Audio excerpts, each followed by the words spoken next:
Assalamualaikum warahmatullahi wabarakatuh. Jumpa lagi di pembelajaran kimia.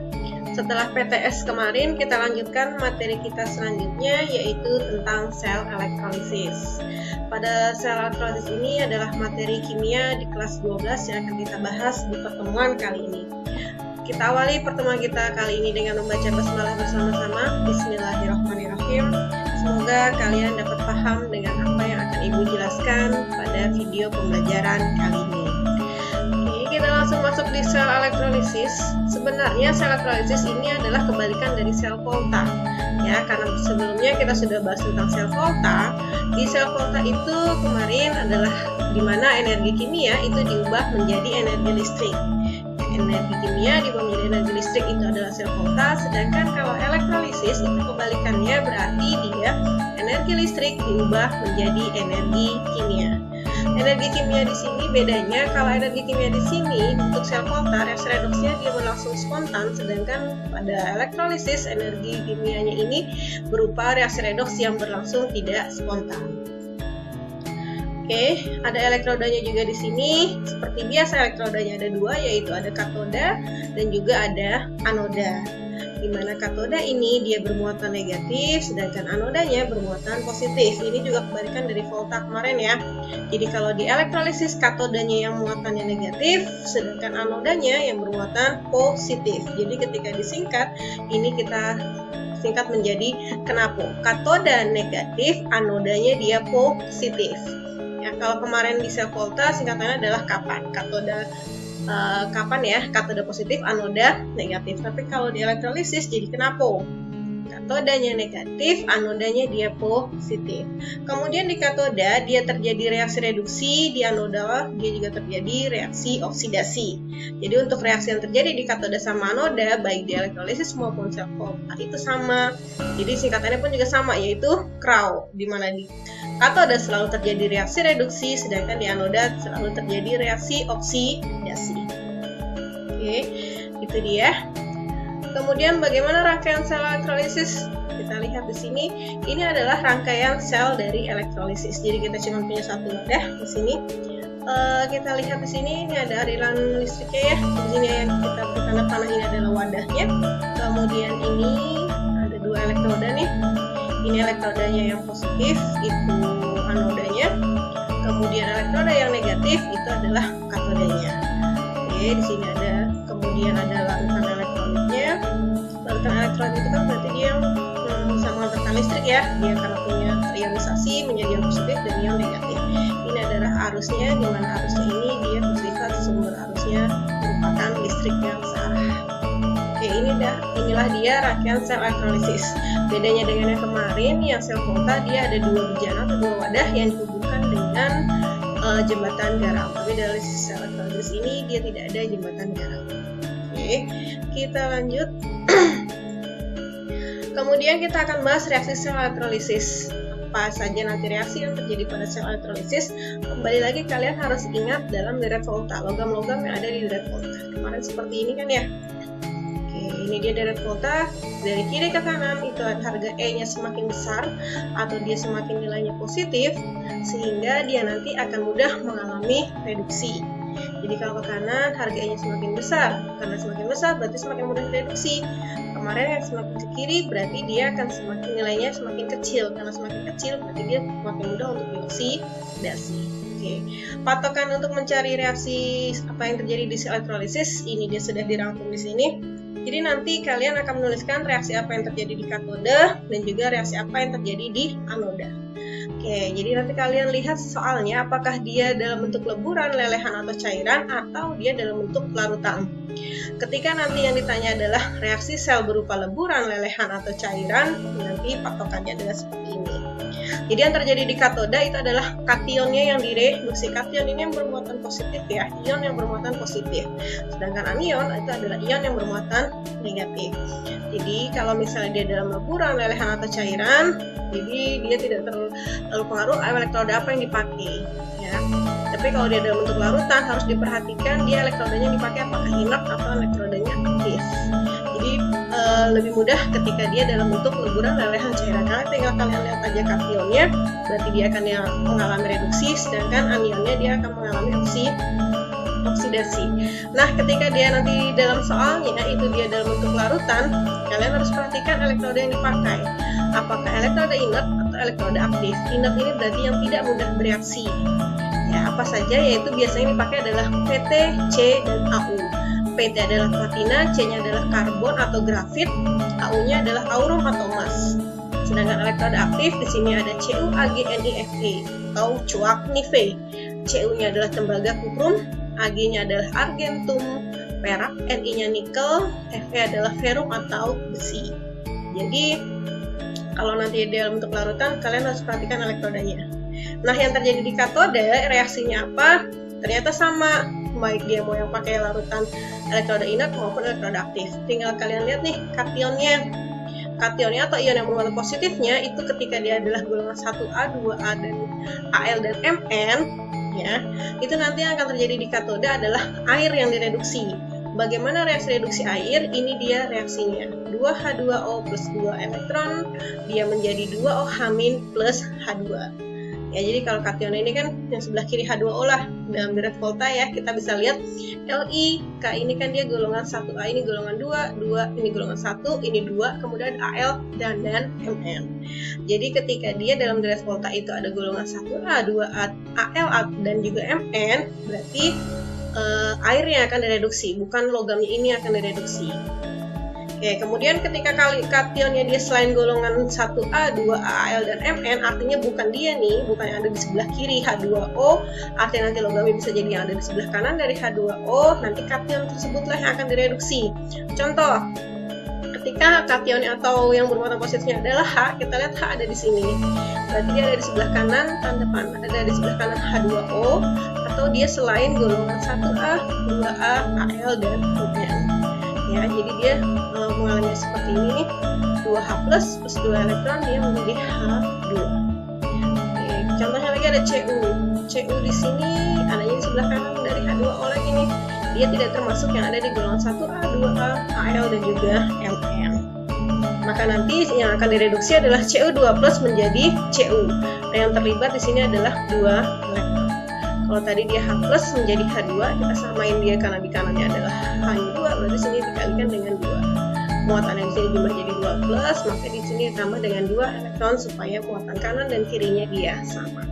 Oke, kemudian yang terjadi di anoda bagaimana? Ketika larutan, reaksi yang terjadi di anoda itu kita akan perhatikan adalah elektrodanya, apakah dia inert atau aktif yang dipakai.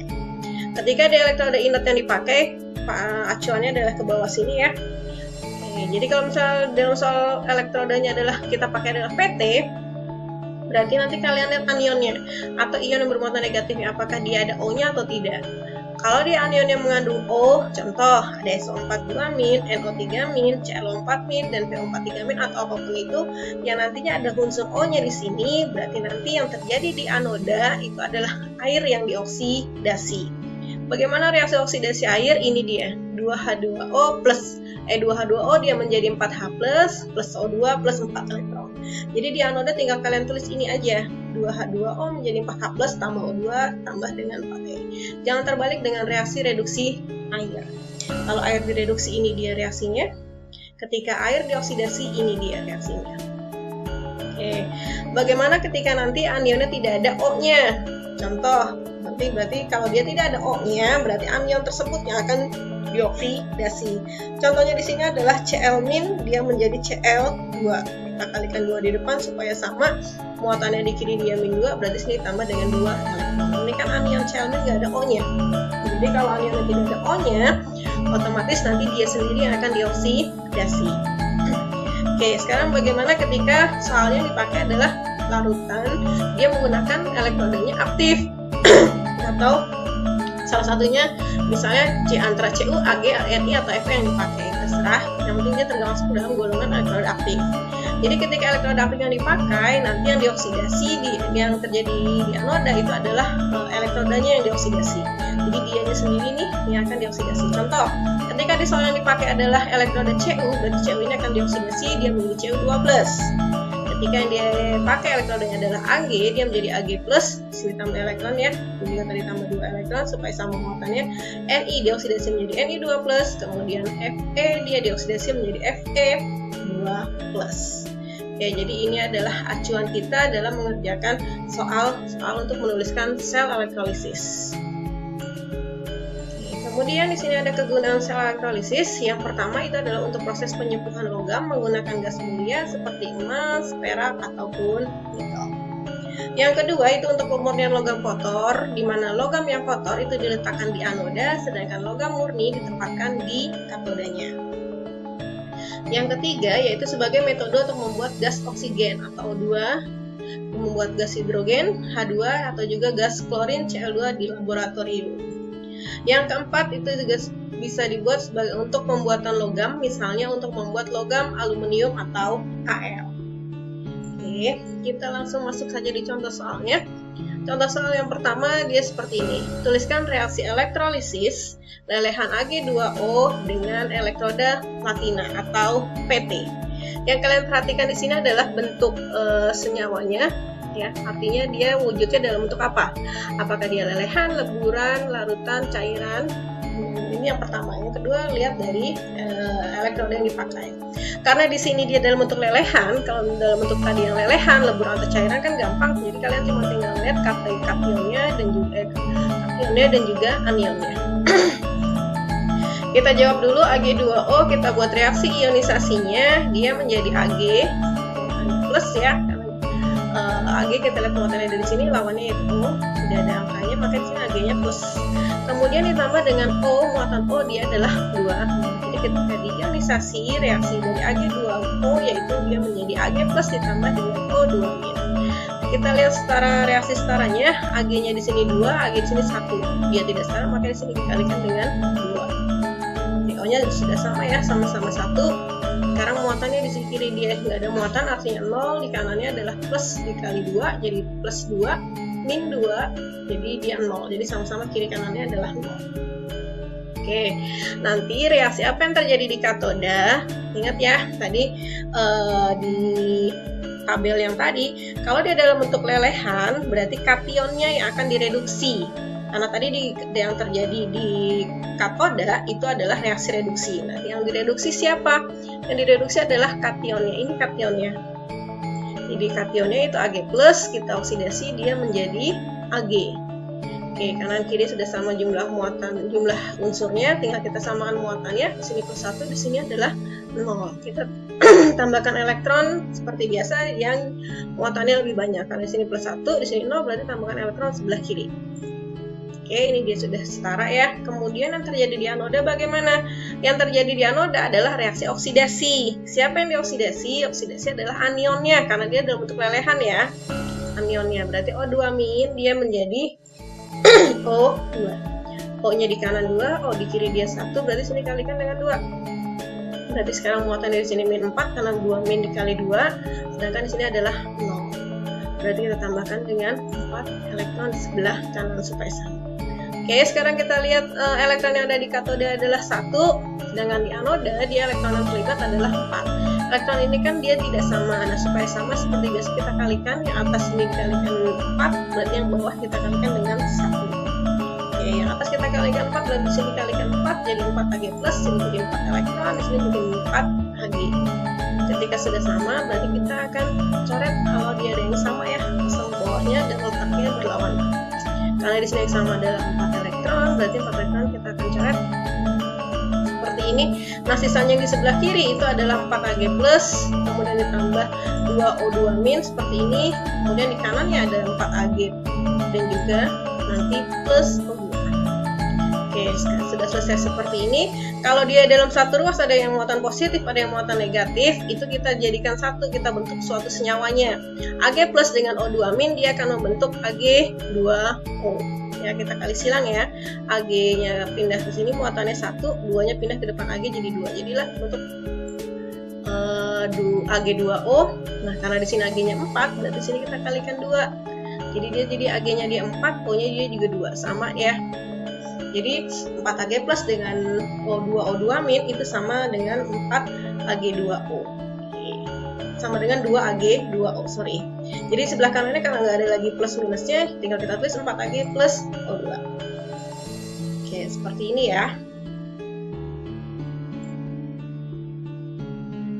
Oke, kita lanjut di contoh soal yang kedua. Di contoh soal yang kedua ini pertanyaannya adalah tuliskan reaksi elektrolisis larutan NiSO4 dengan elektroda grafit atau C.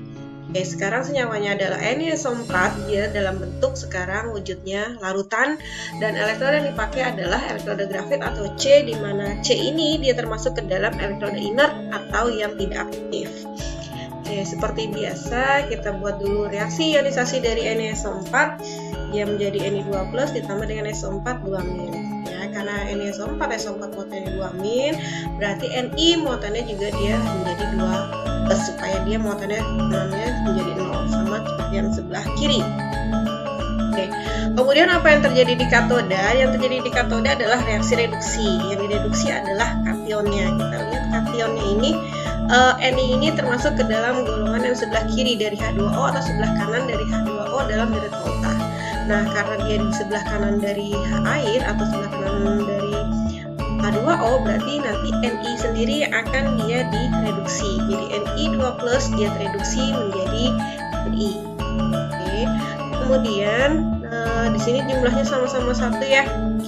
Oke, sama-sama 1 berarti jika kita samakan muatan ya. Di sini muatannya adalah 2+, di sebelah kanan adalah 0. Kita tambahkan elektron di ruas yang lebih banyak atau lebih besar muatannya, yaitu dia sebelah kiri. Di sini kan +2, di sini 0. Berarti di sini tambahkan dengan elektron.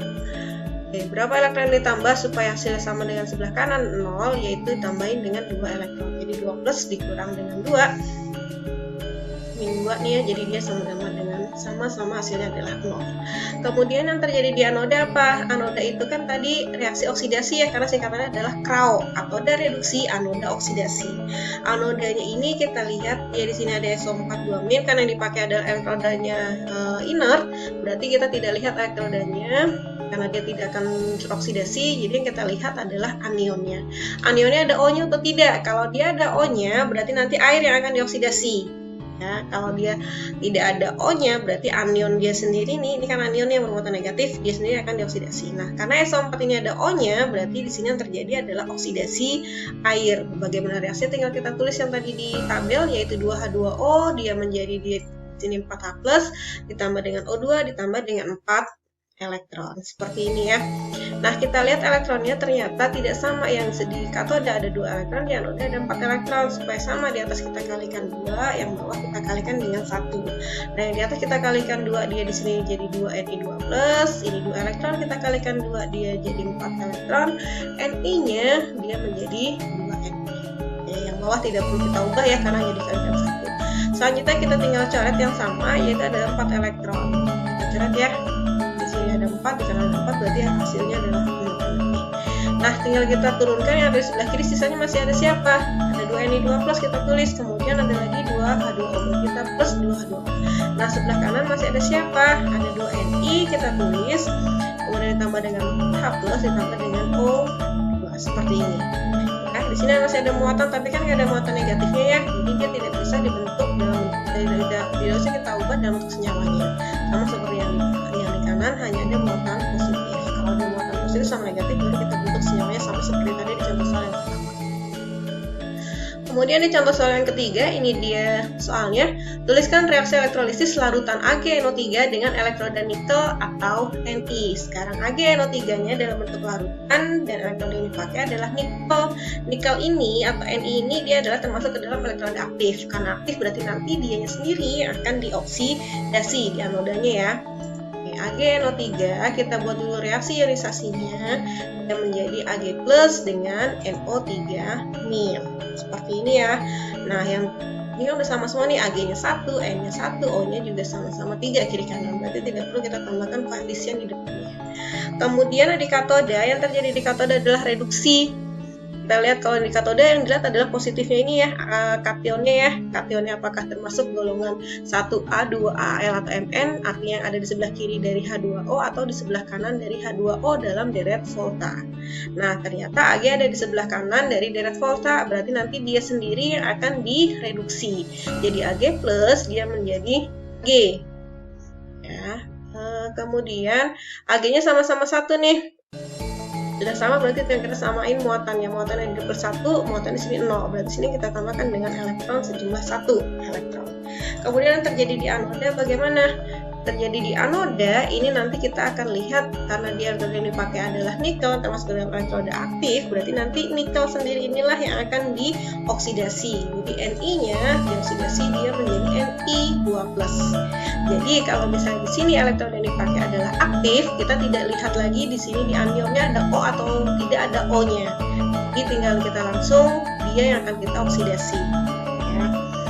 Kalau tadi di contoh soal yang kedua karena elektrodanya dia tidak aktif atau inert, baru kita lihat di sini di anionnya ada O-nya atau tidak ada O-nya. Ya, patokannya seperti itu.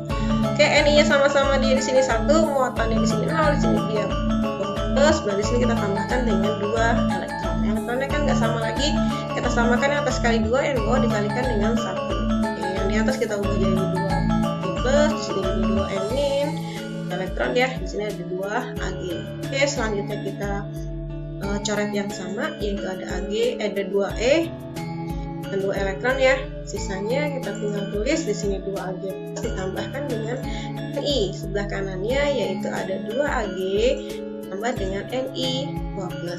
Oke, sudah setara semua ya, Ag-nya 2 kanan kiri, Ni-nya 1 dan muatan di kanan kirinya juga sama-sama plus 2. Plus 2 tambah 0 plus 2, ini dia 0 ditambah dengan 2 plus, jadi sama-sama plus 2 elektronnya, muatannya sebelah kiri dan juga 2.